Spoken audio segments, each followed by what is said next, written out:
we basically what a great. actually intentionally avoid this subject almost every week because we have talked about it and there's only so many updates every week. But this is your territory, man. Well, I mean, I know. I think it's a very timely question at the right time, because at this point in time, I mean, if you're going according to the schedule, sort of what is taking place at which times, the gathering, the collecting of the firmas, of the signatures, the autographs of the people, the socios, the members, that the presidents or the precandidatos, I should say, the ¿Cómo se dice esto? Precandidato, the pre-candidate? Yeah, pre-candidate, right? Sounds right, yeah. They need that in order to, it's the first step, of course, of presenting themselves as an official pre-candidate to for the Barca presidency, and then there's the aval as well. There's the money they have to put forward, etc. But this is the first step, and as of now, basically until mid-January is when each party, each campaign will have to also present formally their, intentions from a sporting perspective, institutional, et cetera, all the categories, the different sporting categories. Obviously, so that is where we are at this point. Now, our patron Emil is asking, are there polls? Well, so far, some of the polls that have come out, which came out from Victor Palacios and Adrian Sanchez, who are both YouTubers, Barca YouTubers from different channels, but who do absolutely fantastic work. They get to interview all of these pre-candidates on their platforms, and they're just awesome. I mean, they've been doing, especially in the case of Victor Palacios, he's been doing this for at least 5-6 years, and I've seen him grow tremendously, and because he just does very fine work. In any case, why do I mention them? It's because they got their hands on a supposed poll that was filtered through the club, where basically Joan Laporta at the moment la está arrasando, la está petando. O sea, he couldn't be, he's just smashing it. It looks like it's a landslide, that this could potentially be a landslide victory for Joan Laporta. You're talking about high 60s, sort of low 70s in terms of percentage of votes that he would take if the elections were held today. Now, is that the case? Is that anything to go by? Who are the source behind it? All those points are a little bit, let's say, up in the air. As in, there's no company that came out to say we conducted the survey with so many people. I think that the socios it was around 400. It was over the 400 mark. I don't know if it was 450, 490, something like that. In any case, so that shows that Laporta and Font, because Font is a distant second, I should say. The other, Jordi Farré and Emile Rousseau, and etc., don't really form much of a part in a serious race. It's going to come down to the two big horses, the two-horse race between Font and Laporta. And Font, according to this poll, is a distant second. Now, the third part of this question, what's the main differences between Font and Laporta, and do people talk about it in Barcelona? People talk about it, yes, without a shadow of doubt. The elections are held the 14th of January. I think right now Barcelona, the club, Barça, and the Ayuntamiento, so the local government, the local council, Barcelona, the city council, have now officially said, okay, we can do the votes, we can make it happen on the 14th. So that leaves, what are the main differences? Well, the main difference is that, and really, if you go through this point by point, Kiyan, and I'm sure you as a secret Barca lover, you must be fascinated at this, because I was breaking it down sort of, how do these two candidates differ? Because we all know that Font and Joan Laporta define themselves as Cruyffistas, right? Believers in La Masia, believers in Barça DNA, believers in the Cruyff being the fundamental part, the idea behind how the football needs to be executed. That, from a sporting perspective, is all very clear. We know that because Joan Laporta, when he came to power, and was it 2003, thanks to him, we lived the most glorious age in our history, and Pep and obviously Cruyff were the pillars of that, and as was Xavi. Now we know that Victor Font. He's laid out, he's been very clear about his plans. We know that Xavi would be an instrumental part of his sporting staff. If it would be a manager, it would be his manager. But if he did recently come out and said, look, we still believe in Joan Koeman, Ronald Koeman, excuse me. And of course, he has to say that. Therefore, right now, he was presenting his organogram.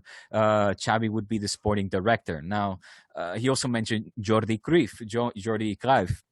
Both of these guys came out after, and I should say, Xavi in the past and Jordi Cruyff this time, saying, basically distancing themselves from Victor Font more because of, contractual obligations at the moment that they still have with their respective clubs. I think Jordi's in China and of course Xavi's in Qatar. So there's no doubt in my mind that if Font wins, Jordi and Xavi would come. There's no doubt in my mind that if Laporta wins, Jordi and Cruyff, or Xavi, excuse me, would come. We don't know yet. With Victor Font, it's very clear. It's when you look at his manager that he wants. When you look at he talks about La Masia a lot. Also with, of course, Laporta. La Masia we know was important thanks to bringing up talents the likes of Victor Valdés, Puyol, Piqué, Busquets, Andrés Iniesta, Leo Messi, Xavi. Actually, Xavi coming a little bit before as Andrés Iniesta. I'm now realizing because they came up with Cruyff. In any case. We know that a lot of these areas they have very similar kind of philosophies. I think also in their politics behind acquiring players, on what we hear Font say and what the track record that of course Laporta has left behind. I think many things are agreeable and very similar. If you ask me, what are the main differences?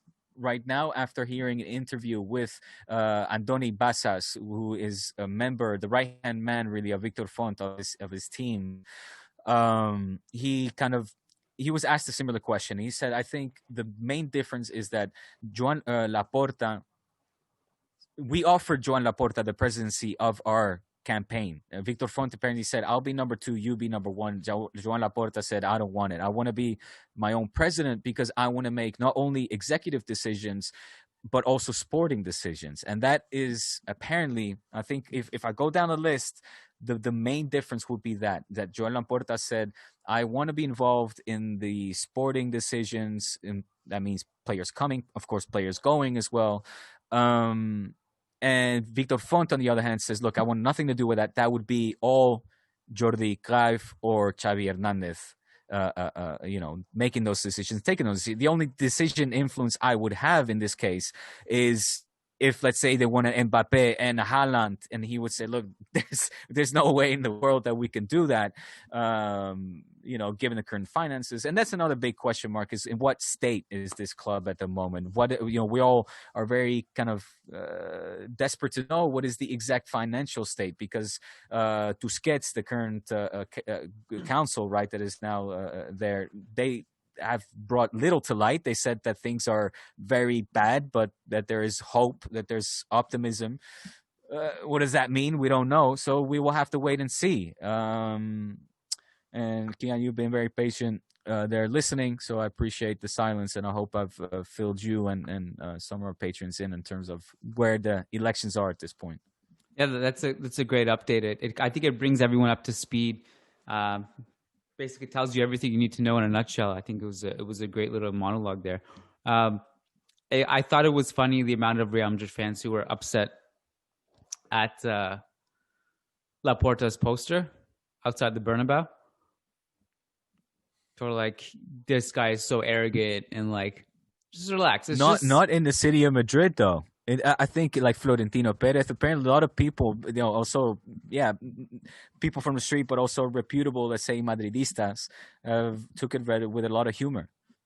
Yeah, I thought, I didn't think it was funny, and I wasn't hurt by it either. It's like, you know what? That's politics.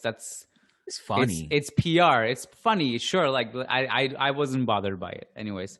It's a good PR stunt. It's a good PR. Yeah, and it's a great PR right stunt. now, like, that's the thing. If he puts that poster in Barcelona, no one's talking about it, right? It's a good PR stunt. Yeah. No, exactly. That's Smart. the thing. And if you ask me right now, what is another main difference? I think with Laporta, you're voting for nostalgia, and with Victor Font, you're voting for innovation, and maybe I would say more of a long-term project as well. That is my impression, because Joan Laporta still has a lot of questions to answer. Do you think that's fair to Laporta to label him as more nostalgic and not a visionary, just because he's had past success? Well, we're still waiting. We're still waiting, Kiyan. We're waiting to see what he has to present. Like now, as of now, January 1st until mid January, that's when he's going to have the chance to really expose and present his project. You know, who are the people that he's going to surround himself with? What are his plans? Where does he stand, you know, on economical aspects, digital players, of course, the categories, the different sporting institutions or categories.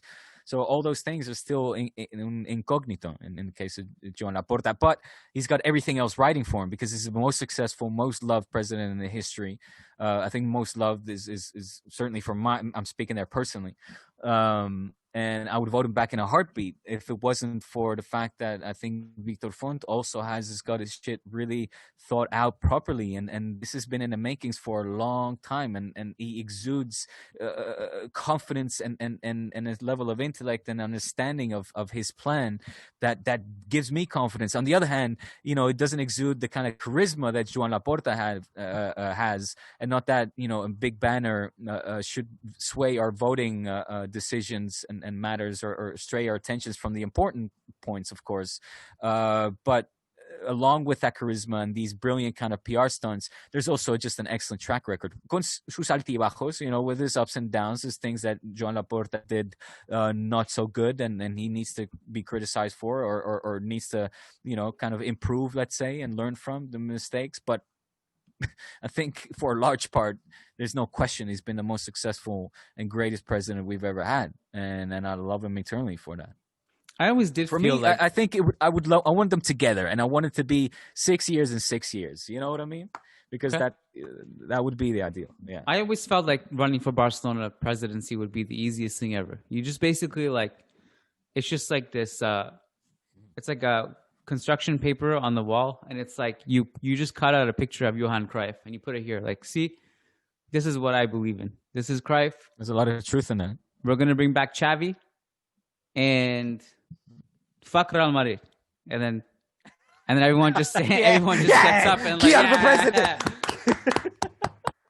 Kiyan for president. Kiyan. We've got you on tape saying that. Yo, big. Talk about a plot twist, man. Here comes Kiyan into the presidential race. Oh, I'd love to be a president of Barcelona, man. That would be a golden era. All right, last one.